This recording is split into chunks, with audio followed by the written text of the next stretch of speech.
السلام علیکم ورحمۃ اللہ وبرکاتہ۔ اس ویڈیو میں ہم اسلام کے دوسرے عزیز پیغمبر حضرت ادریس علیہ السلام کی داستان کو آپ تک خوبصورتی کے ساتھ پہنچانے کی پوری کوشش کریں گے۔ حضرت آدم علیہ السلام کے بعد حضرت ادریس علیہ السلام مشہور نبیوں میں سے ہیں جن کا ذکر قرآن مجید میں آیا ہے۔ حضرت ادریس علیہ السلام کے والد کا نام یاحل اور ان کی والدہ کا نام برکانہ تھا۔ حضرت ادریس علیہ السلام کے والد کی وفات کا وقت قریب آیا، تب انہوں نے اپنا جانشین اپنے بیٹے حضرت ادریس علیہ السلام کو بنایا۔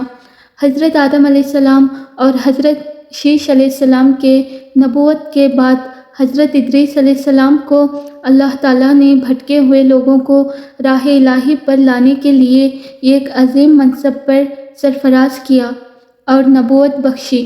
دنیا میں سب سے پہلے حضرت ادریس علیہ السلام نے ہی قلم بنائے اور قلم کا استعمال کیا اور لوگوں کو لکھنے پڑھنے کا طریقہ سکھایا کرتے تھے، جس کی وجہ سے آپ کا لقب ادریس ہوا۔ اور حضرت ادریس علیہ السلام کی پیدائش بابل شہر میں ہوئی۔ عمر کے شروعاتی دنوں میں آپ نے حضرت شیش علیہ السلام سے علم حاصل کیا۔ اس دور میں قابل کی اولادیں اللہ کی کھلی نافرمانی پر اتر آئی تھی۔ ہر جگہ عیاشی، بت پرستی عام ہو گئی تھی اور بدماش اور فسادی کھلے عام گھوما کرتے تھے۔ تب حضرت ادریس علیہ السلام نے راہ ہدایت کی تبلیغ کو انجام دیا، پر فسادیوں نے ان کی ایک نہ سنی۔ البتہ ایک چھوٹی سی جماعت ضرور مسلمان ہو گئی۔ حضرت ادریس علیہ السلام جب یہ منظر دیکھے تو ہجرت کا ارادہ فرمایا۔ حضرت ادریس علیہ السلام کی پیروی کرنے والوں نے جب یہ سنا تو ان کو وطن کو چھوڑنا ناگوارا گزرا اور کہنے لگے کہ بابل جیسا وطن ہمیں کہاں مل سکتا ہے۔ تب آپ نے لوگوں سے ارشاد فرمایا، اگر ہم یہ تکلیف اللہ کے راہ میں اٹھاتے ہیں تو اس کی رحمت بہت پھیلی ہوئی ہے، اس کا اچھا بدلہ وہ ضرور دے گا، تم ہمت نہ ہارو۔ اللہ کے آگے سب مسلمانوں کی رضامندی کے بعد حضرت ادریس علیہ السلام اور ان کی جماعت مصر کی جانب ہجرت کر گئی۔ اس زمانے میں بہت زبانیں بولی جاتی تھی اور حضرت ادریس علیہ السلام ہر زبان سے بخوبی واقف تھے اور جماعت کو اسی کی زبان میں تبلیغ فرمایا کرتے تھے۔ حضرت ادریس علیہ السلام پہلے شخص ہیں جنہوں نے علم رمل ایجاد کیا۔ یہ ایک طرح کا علم ہے جس میں زمین پر لکیریں کھینچ کر چھپی ہوئی باتوں کے بارے میں معلوم کیا جاتا ہے۔ حضرت ادریس علیہ السلام ہی وہ پہلے شخصیت ہیں جنہوں نے علم حکمت اور علم نجوم کی شروعات کی۔ علم نجوم یعنی کہ ستاروں کے علم کا ماہر ہونا۔ اللہ نے آپ کو تمام رازوں کی تعلیم دی اور علم کا عالم بنایا۔ اگر خدا کے اس پیغمبر کے ذریعے یہ علم سامنے نہ آتا تو انسانوں کی وہاں تک کی سوچ مشکل تھی۔ حضرت ادریس علیہ السلام سب سے پہلے شخص ہیں جنہوں نے کپڑے سینے کی روایات شروع کی۔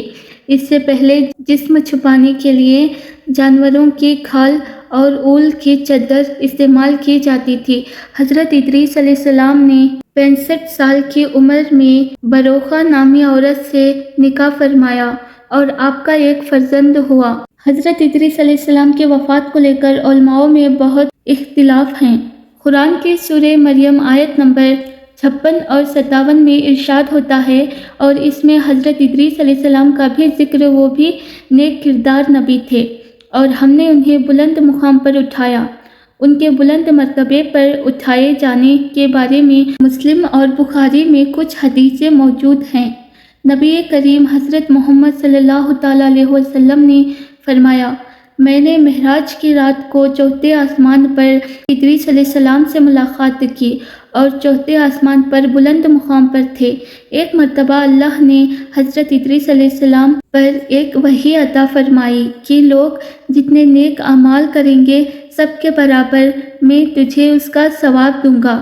جب حضرت ادریس علیہ السلام نے یہ سنا تو انہیں خواہش ہوئی کہ اگر ان کی عمر بڑھ جائے تو ان کے اعمال میں مزید اضافہ ہوگا۔